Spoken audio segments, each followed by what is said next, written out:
Mesdames et messieurs, bonsoir. À la une de l'actualité, ces propos de Maître Raouf Goulboul. Mes relations avec Trisha Shamlol sont strictement professionnelles. Il était l'invité du grand journal de Radio Plus. L'homme de loi, vous le savez, est au centre de l'actualité depuis une semaine. Il fait face à des allégations formulées devant la commission d'enquête sur la drogue concernant ses liens présumés avec des trafiquants de drogue. Maître Raouf Goulboul répond aux questions de Jean-Luc Émile. Quelle nature de votre relation tu étais? Strictement professionnel. Very close and personal relationship. Ou en tant qu'avocat, comment on interprète ça? Je ne sais pas qui élimine par ça. Je ne suis pas capable de donner ça une interprétation. Mais je ou radio, je peux dire on est dans une relation professionnelle. Est-ce que donc on reconnaît fin envoyer par exemple un message côté un mot servi aphrodisiaque? Vous connaissez, un mot c'est un mot. Un mot pas veut dire qu'il y a un gens mal élevé ou un gens qui n'a pas fait une sélection déplacée. Dans le même volet, l'avocat Nour Hosseini nie avoir accompagné Raouf Goulboul et Trisha Shamlol à l'île de la Réunion. Pour rappel, le nom de l'avocat avait été cité lors d'une séance de la commission d'enquête sur la drogue. Les explications de l'avocat Nour Hosseini.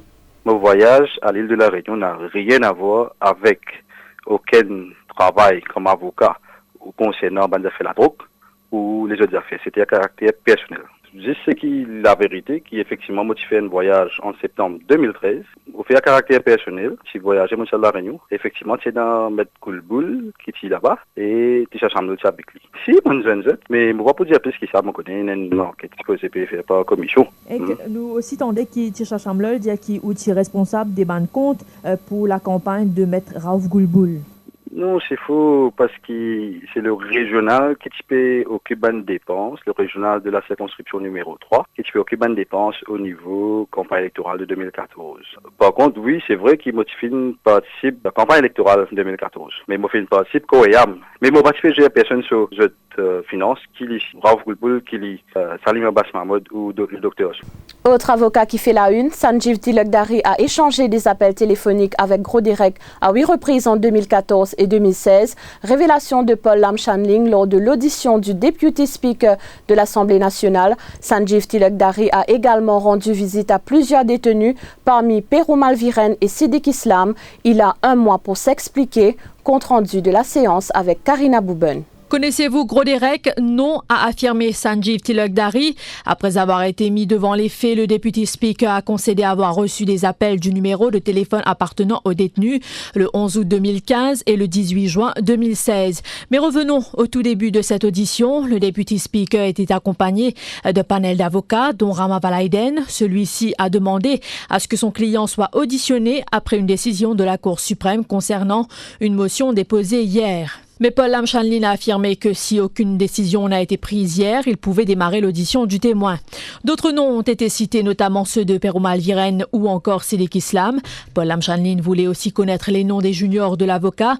Vous le savez, Erickson Muniapile avait affirmé devant la commission avoir reçu des instructions pour rendre visite à des détenus.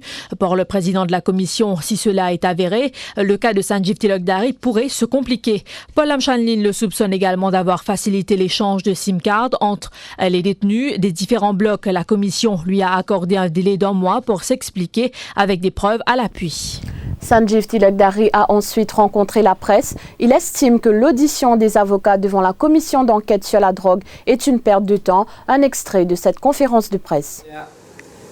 Personnellement, je trouve affaire avocat, c'est une perte de temps. Et une façon bien systématique capable de certaines bandes françaises. Moi, je finis ça, c'est l'idée de la commission. C'est la commission d'apprécier ce que je finis dire. Je ne suis pas capable de plus en détail que ça. Parce qu'il y a un secret qui est confié en tant qu'avocat, je parle par section 300. Ça, les affaires, instructions, c'est qu'il me un client fin de moi, dans n'importe quelle affaire, les restes au fond de moi. Je ne suis pas capable de disclose, même si c'est l'express written authorization of my client, à moins que le Parlement passe une loi. Il a 14 ans et étudie au City College. Cet adolescent a avoué qu'il a participé au braquage perpétré dans cet établissement scolaire mardi dernier. 200 000 roupies ont été emportées. Le surintendant de police Sailesh Kumar Bihari, responsable de l'enquête, affirme que l'adolescent a incriminé son cousin. Après qu'il finit visionner une caméra, nous finissons dresser une analyse de suspect. Hier, nous finissons interpeller 2 personnes qui correspondent à les critères qui nous finissent guetter dans la caméra. Et après l'enquête, qui nous vérifie sur mon alibi, finissent les autres aller. Suite à mon renseignement qui nous travaille hier soir, nous finissons l'arrestation d'un mineur de 14 ans, habitant Paille et qui fréquente le même établissement. Il finit avouer le vol et il finit impliqué sur un cousin et qui est toujours recherché par la police. Et à l'étranger, un fossile de crocodile géant avec des dents de tyrannosaure découvert à Madagascar. Il pèse plus de 800 kg et mesure environ 1,50 m. Fin de ce journal, merci de votre attention. L'information continue sur le www.defimedia.info.